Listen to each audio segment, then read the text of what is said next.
Hi friends, welcome. ഇന്ന് വളരെ സിമ്പിളായിട്ട് 5 മിനിറ്റിൽ ഉണ്ടാക്കാൻ പറ്റുന്ന ഒരു ഈസി ചട്നിയുടെ റെസിപ്പിയാണ് കേട്ടോ തയ്യാറാക്കുന്നത്. ഈ ചട്നിക്കായിട്ട് നമുക്ക് ഒരുപാട് ചേരുവകളൊന്നും വേണ്ട, വളരെ കുറച്ച് ചേരുവകൾ മതി 5 മിനിറ്റിൽ ഉണ്ടാക്കിയെടുക്കാൻ പറ്റും. അപ്പോൾ അതിനായിട്ട് നമുക്ക് നല്ല പഴുത്ത 2 തക്കാളി വേണം. വലിയ സൈസായിട്ടുള്ള തക്കാളി എടുക്കണം.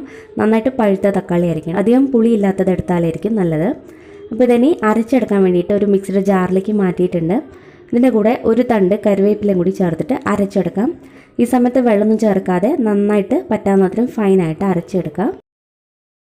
അപ്പോൾ നമ്മളിത് അരച്ചെടുത്തിട്ടുണ്ട്. ഇനി നമുക്ക് ചട്നി ഉണ്ടാക്കിയെടുക്കാം. ചീനച്ചട്ടിയിലേക്ക് 1 ടേബിൾ സ്പൂൺ എണ്ണ വെച്ചിട്ടുണ്ട്. ഇതിനായിട്ട് നമ്മൾ വെളിച്ചെണ്ണ ഉപയോഗിക്കുന്നതായിരിക്കും നല്ലത്, കുറച്ചും കൂടി ടേസ്റ്റ് കൂടും.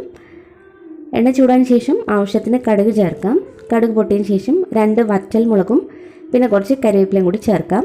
ഈ സമയത്ത് ഉഴുന്ന് പരിപ്പ് ഇഷ്ടമാണെങ്കിൽ 1 ടീസ്പൂൺ ഉഴുന്ന് പരിപ്പും കൂടി ചേർക്കാവുന്നതാണ്. ഇനി തീ കുറച്ച് വെച്ചതിന് ശേഷം നമ്മൾ അരച്ച് വെച്ചിരിക്കുന്ന തക്കാളിയുടെ പേസ്റ്റ് ഇതിലേക്ക് ഒഴിച്ചു കൊടുക്കുക. കൂടെ തന്നെ ജാറിലേക്ക് തന്നെ ഒരു 1/4 ഗ്ലാസോളം വെള്ളം ഒഴിച്ചിട്ട് ആ വെള്ളം കൂടി നമുക്ക് ഇതിലേക്ക് ഒഴിച്ചു കൊടുക്കാം.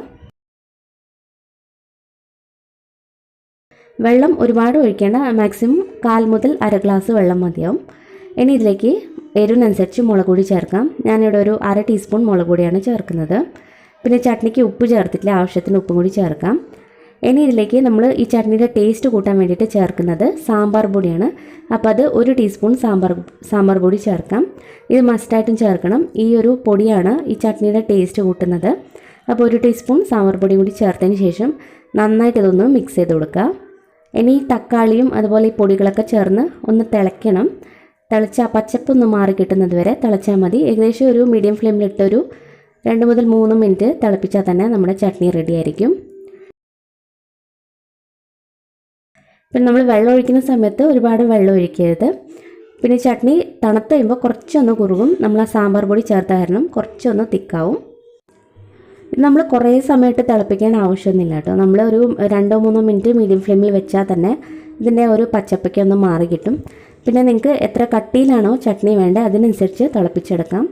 ഇതിപ്പോൾ ഇതുപോലെ ഒഴിക്കുന്ന പരുവത്തിലാണ് വേണ്ടെങ്കിൽ ഈ സമയത്ത് തന്നെ നമുക്കിത് ഇറക്കി വയ്ക്കാം. അതല്ല കുറച്ചും കൂടി ഒന്ന് കട്ടിയിലാക്കണമെങ്കിൽ അതിനനുസരിച്ച് തിളപ്പിച്ചെടുത്താൽ മതി. ഞാനിപ്പോൾ ഈ സമയത്ത് തന്നെ ഇതെടുക്കാൻ പോവാണ്. ഈ ഒരു ഒഴിക്കുന്ന പരുവത്തിലാണ് ഈ ചട്നി ഇപ്പോൾ എടുത്തിരിക്കുന്നത്. ഇത്രയേ ഉള്ളൂ, നമ്മുടെ ടേസ്റ്റി ആയിട്ടുള്ള തക്കാളി ചട്നി ഇവിടെ റെഡി ആയിട്ടുണ്ട്. സിമ്പിൾ ചട്നിയാണ്, പക്ഷേ അത്രയ്ക്കും ടേസ്റ്റിയാണിത്. ഉറപ്പായിട്ട് നിങ്ങളിത് എന്തായാലും ഒന്ന് ട്രൈ ചെയ്ത് നോക്കണം. ട്രൈ ചെയ്തിട്ട് അഭിപ്രായങ്ങളൊക്കെ അറിയിക്കുക. വീഡിയോ ഇഷ്ടപ്പെട്ടാൽ ലൈക്ക് ചെയ്യാനും സബ്സ്ക്രൈബ് ചെയ്യാനും മറക്കരുത്. താങ്ക്